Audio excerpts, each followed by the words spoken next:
If you've spent your life chasing success, checking every box, and still wondering, is this all there is? You're in the right place. Welcome to the Overachiever's Oracle podcast, a sacred space where we dive into the lives of professional women who've been taught to measure their worth by how much they achieve. Here, we explore a spiritually rooted path to untangle ourselves from hustle culture and reconnect with who we truly are. I'm your host, Dr. Giovanni Washington, a former overachiever turned liberation guide, and I'm here to walk you through this journey. Welcome to the show. Picture this. You spent the whole day being everything to everyone. You handled all the things at work. You smoothed things over at home with the kids and the spouse. You took care of things that no one ever thanked you for. And now you're scrolling in bed, exhausted, and somehow feel like you haven't done enough. Sound familiar? This is the good girl trap, and today we're going to talk about how to get free. For so many of us, especially Black women, we've been taught to be good, to be accommodating, hardworking, self-sacrificing, always thinking of others first. But at what cost? Today, we are unlearning some of that conditioning so that you can reclaim yourself. Let me ask you something. Have you ever caught yourself saying yes when every part of you wanted to say no? Or smiling when you wanted to scream, or over-explaining a decision because you didn't want to be seen as difficult? If you have, welcome to the good girl archetype. You're not alone. For so many of us, especially Black women, the idea of being good was poured into us before we even knew ourselves. Be polite, be excellent, be selfless, be worthy. But what happens when being good comes at the expense of being whole? And that's what we're talking about, what it means to put down the good girl and reclaim yourself. So let's break this down. The good girl is someone who is always polite, even when you don't deserve her kindness. She's always performing excellence because mistakes feel unacceptable. She's always putting others first because she was taught that that's what makes her valuable. And she's always proving her worth because deep down, she believes that who she is isn't enough. For so many folks, this good girl became our default mode. So much so that we don't even recognize when we're doing it. We just call it being responsible. We call it being reliable. We call it being respectable. It's that damn badge of nobility again. But here's the thing. The good girl doesn't exist for her own freedom. She exists for other people's comfort. I'm going to let that sink in. So your responsibility, your reliability, your respectability, your good girl syndrome doesn't exist for your freedom, for the sake of your freedom. She exists for other people's comfort. And the hardest part is that we didn't choose this. We're trained into it. It's super hard to let go. And even when we know we're exhausted, we still feel like we have to keep up the act. Why? Because we're raised to believe that being good keeps us safe, accepted, and loved. From the time we were little, this lesson has been drilled into us. We learned that being good equals being loved. When we were quiet and well-behaved, we got praised. When we helped, we got thanked. When we worked hard, we got approval. So for many of us, this wasn't about feeling good, it was about survival. And for Black women, the stakes are even higher because being, quote, difficult or, quote, angry can mean exclusion, retaliation, and danger. And this is where it gets real. Because for Black women, the good girl script isn't just about being liked, it's about being safe. We know what happens when we speak up too loudly, when we say no too firmly, or when we demand the same respect that others take for granted. We get labeled as aggressive, we get dismissed as angry, and we get told to calm down. Don't make a big deal of it. Just go with the flow. And as a result, we learn to shrink ourselves, to make our requests softer, our boundaries more palatable. We become masters at code switching, masking, smoothing things over, and making sure that no one else feels uncomfortable, except for us. And this is exhausting. And if you take just a moment to think back to your childhood, even your adulthood, depending on the generations in your family, but right now, my 90-year-old great aunts, they never sit down. Our mothers and our grandmothers and our great aunts did this too, our great grands. And here's where the weight of history comes in. We didn't just learn this from school or from media or from society. We learned it by watching our mothers, watching our grandmothers and our aunties. We saw them bite their tongues. We saw them hold the family together at the cost of themselves. And we saw them push through exhaustion because rest was a luxury they didn't think they could afford. I see it literally in this day. My great aunts do not sit down. My mother never sits down. She is kinetic. She is always moving. Her house is very clean. She is always moving. And so what you learn from this, even if they never explicitly state it, is that to be a good woman, you must be willing to sacrifice yourself. And so here on this podcast, we're asking this question, like, what if it's not true? What if goodness isn't actually the goal? What if you were never meant to earn your worth? What if you have worth just because you're a child of God in the universe? And what this means, what this question opens up for us, is the possibility or the potential that we can unlearn the good girl, right? We can unlearn these archetypes that keep us stuck. And this is important because we are paying for these archetypes with our peace, our rest, and our health. Let's talk about what the cost to us really is. Because playing the good girl isn't free. It comes at the expense of our peace, our authenticity, and especially our health. And many of us don't even realize how much we're paying because we've been taught that that's just the status quo. That is clearly just the way that things are. But again, here on the Overachiever's Oracle, we're inviting you to question that. So here's some beliefs that the good girl has. The good girl never rests because she believes that rest is indulgent. And I want you to think about that for a second. She believes that rest feels indulgent. Not necessary, not human, but indulgent, like it's some kind of guilty pleasure. Let me ask you, have you ever tried to sit down and just be, but felt restless, like you should be doing something? That's not actually normal. That's conditioning. Somewhere along the way, you've learned that you have to earn rest, that you can only stop when everything is done. And then there's the part that they don't tell you, which is that everything is never done. The emails keep coming. The kids always have problems. The dishes pile back up. Somebody somewhere always needs something. And we just tell ourselves, one more thing, and then I'll stop. Just one more thing. Except we don't. Because the good girl doesn't stop. She keeps pushing until her body forces her to. That migraine, that exhaustion that no amount of sleep can fix, the brain fog, the irritability, that's not just stress. That's burnout knocking on your door, asking how long you plan to keep running before you collapse. Here's another thing. When you're trying to be everything for everyone, you lose sight of who you actually are. So this one actually cuts deep, right? Because for so many of us, being the good girl is all we've ever known. We spend our whole lives making sure everyone else is comfortable, reading the room before we decide how to show up, adjusting, shrinking, contorting ourselves to fit what's expected. And in the process, we forget to ask, who am I when I'm not performing? So when was the last time that you did something just for yourself? Not to be productive, not to check a box, but simply because you wanted to, right? We do things because they look good on resumes. We do things because they make other people happy. We do things because we feel like we should. I'm asking you, when's the last time you did something just because you felt like it? Because it made you feel like you? So if it's been a while, know that you're not alone. And I want you to sit with that, not in guilt, but in awareness. Something that we firmly believe here is that you deserve to exist outside of what you do for others. Okay, here's another way that the good girl syndrome shows up.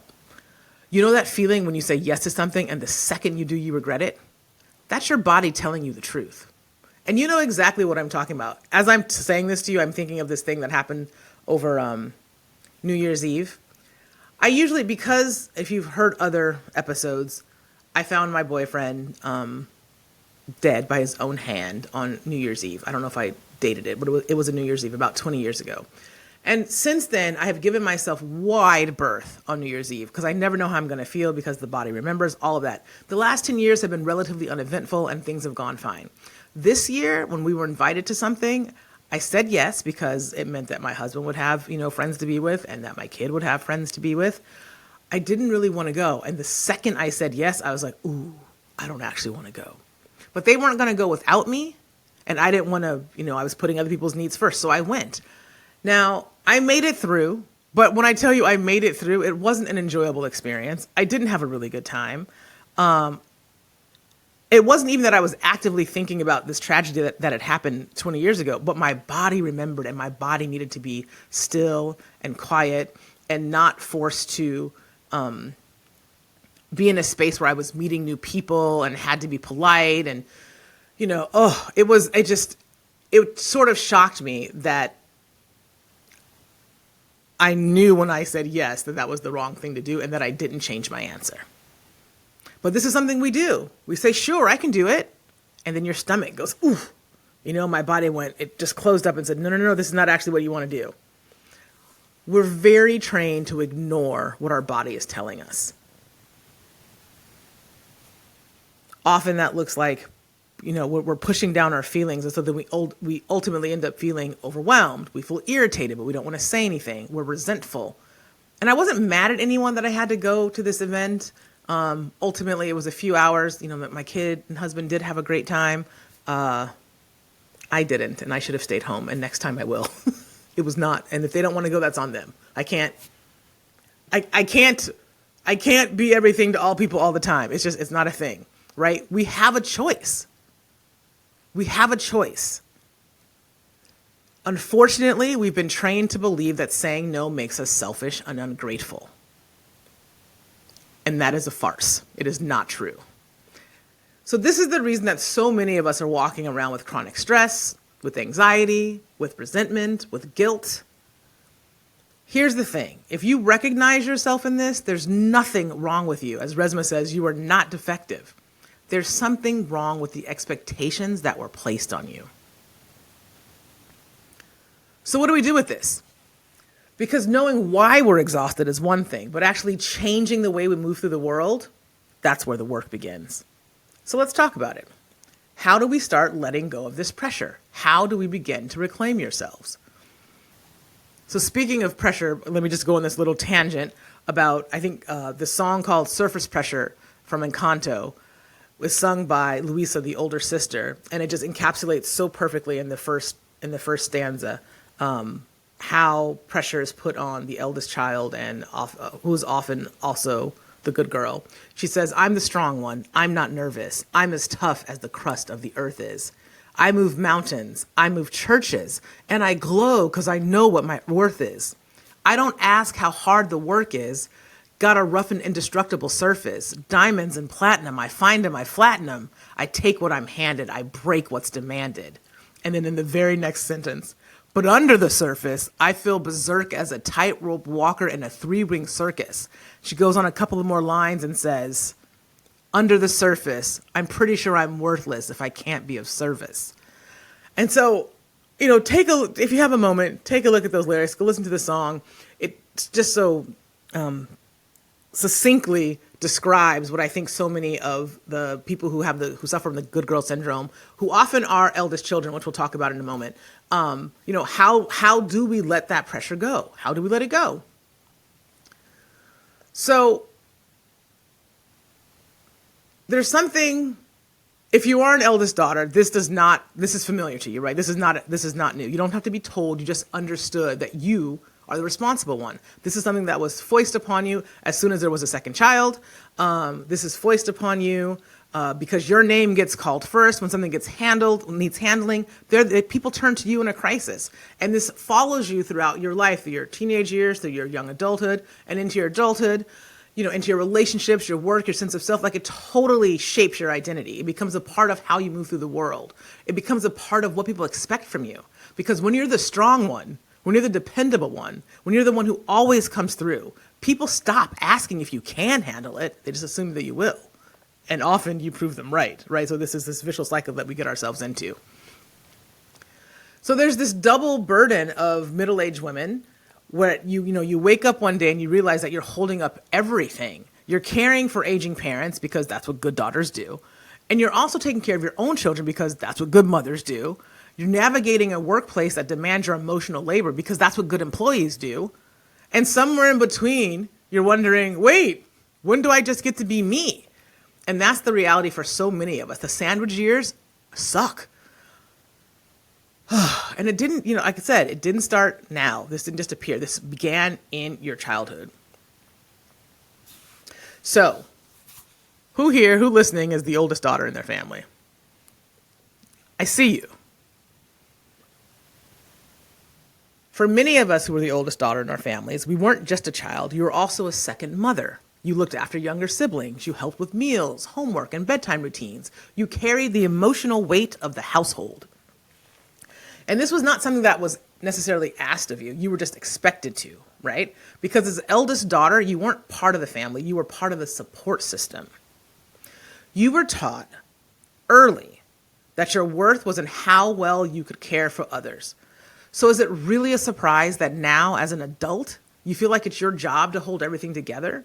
When other kids got to just be, you were praised for being so responsible.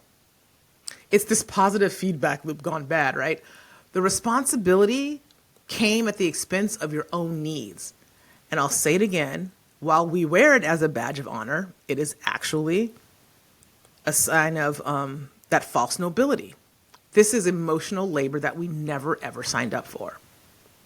So we internalize this, and over time, it just becomes a solid part of our identity. So even when we have a chance to step back, when no one is asking us to carry anything, we still are the people who step up. We lean in first. Because deep down, we believe that if we don't, everything will fall apart. So I'm going to tell you a story about me being the good girl and the eldest daughter. I am both of those things. When I was in graduate school, so I'm from Los Angeles. I went to college in Tallahassee, grad school in Miami, and it's, other things happened some other years. And then I came back to grad school again in LA. So I was probably at Rand when this was happening. I didn't have children. I wasn't married. And so I feel like my family saw me as sort of imminently available. And my grandparents were getting older. My grandfather suffered with emphysema. And so often he had many trips to the ER. It was a frequent thing. And I was expected. To be honest, I don't know if I was expected or if I was just the one they called because they thought I was available because I had the flexible schedule. But often I received the call to go accompany my grandparents or to meet them at the hospital. And even though I was in probably the hardest educational situation that I'd ever been in, I was learning an entirely new way to think, right? The call still came. Can you go? Can you meet them? And, of course I did. These are my grandparents. I love them. Of course I'm going to support them. But, so this happened time and time again. I would go and be called to support my grandparents. Even though I wasn't the child, even though I wasn't their child and I had no actual legal authority of any kind, I couldn't actually make any decisions, but I was there. I was just there for support because I was, according to everyone else, available. And what really brought this whole good girl, eldest daughter responsibility thing home for me was when my brother was waiting for a heart transplant. This is a much longer story, but here I'm going to tell you the salient parts. My brother lived in another state. He moved to LA back home with my parents. He was an adult. He left his wife and his child in another state so that he could be near UCLA so that he would be available for a heart if it became available. So that he would be close to the hospital should a heart become available because it wasn't working in the state they were in. The doctors that he needed weren't there. Now, my parents had this major trip planned, like across the world to Australia, New Zealand kind of trip planned. And everyone, including the doctors, decided that my parents should go because the trip was planned long before my brother was on the heart transplant list. And because you just never know when this is going to come. Now, that meant I had to be the one on call. And so, this wasn't a small thing because at this point, my brother had a mechanical heart on a portable pump. He was one of the first people at UCLA to get this kind of stopgap measure. And so literally was dragging a bag with a battery-powered pump in it. So that was literally pumping his heart, meaning if the pump stopped, he would literally die. And so I had to move in my parents or, go stay with my parents in my parents' house and my brother while my parents were on this trip. His wife and his kid were attending to their life. They were coming every weekend to see him. And then we got this incredible call. The heart was available and my brother had to go in immediately. So we called my sister-in-law. She and her brother-in-law were on the road to come here. And we called my parents to let them know that Chad was going to get a heart. And they left their cruise and were I guess like I'm not exactly sure what happened, but they had to get in a taxi. It was a very long taxi ride to get to the airport from where they were, somewhere in New Zealand, a port, I don't know, who knows where. And I was responsible for getting my brother to the hospital. And, everyone had their jobs. We all knew what everyone was doing. So at this point, I was married, I did have a child, and I was in a different grad school, but still the responsibility fell on me. And so after all this movement, my parents are moving in New Zealand from like a cruise port to an airport, which was it was like 500 miles or something. It was really crazy. And then my sister-in-law and her brother-in-law were moving from their home to LA so they could be here. I moved took the brother to the hospital. Everyone was in motion. And then we got the second call. The heart wasn't a match, which meant, I don't know if this was a truth, but I felt compelled to inform my parents before they got on a 17-hour flight that their child was not going to be in open heart surgery while they were in the air. And so that became a whole thing, right? But of course, listen, here's the thing. Of course, when they asked me to do this, I said yes. I had to go get trained. I had to make sure that I knew how to use the device and change the batteries and the nitroglycerin pack. Like, there was a whole thing. So this was literally life or death, but it also was a giant ask.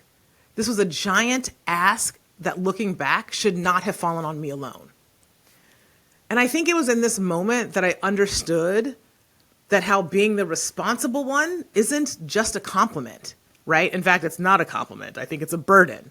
And if we're not careful, we can spend our whole lives holding things together for everyone else and never asking who's holding us. Because here's the thing, we really all belong to each other. I believe that firmly. And that means we really need to be holding each other. We all need to be holding one another. And that's not what's happening in the good girl scenario or in the scenario of the oldest daughter.